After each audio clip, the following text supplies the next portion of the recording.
Ito mga paps, na linis na natin. Kunting brush at punas lang ang ginawa ko mga paps. Hindi ko na siya hinugasan.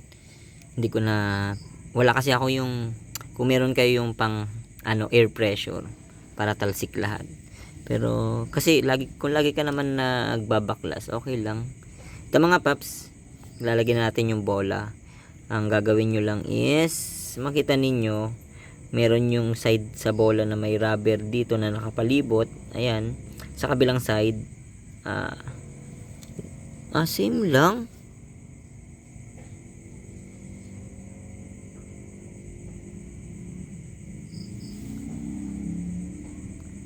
Hindi siya tulad nitong pinalit natin mga paps.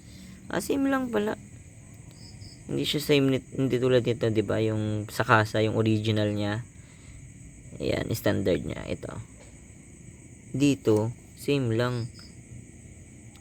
Ano ba 'to? Ano? Ayan, parehas lang.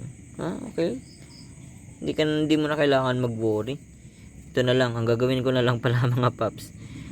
Itong may tatak na Toyota Tsusho, itong C-Works, ito 15 grams ang ipapalit natin. 15.0. Ito lang. Ganito na lang. Lahat ng side is nandyan. Same lang pala mga paps. Sorry. Hindi ko na na-check yung bola eh. Ayan. Lahat ng side is nandito. Same lang. Yan. So, yun lang mga paps. Pasensya na. Hindi ko na-check. Pero kapag ang mga gamit ninyong bola is ganito, ang tamang pagkabit is pag ganyan. Magsisimula ka sa baba. Pag ganyan yan. Paikot yan. So, share ko lang. Okay.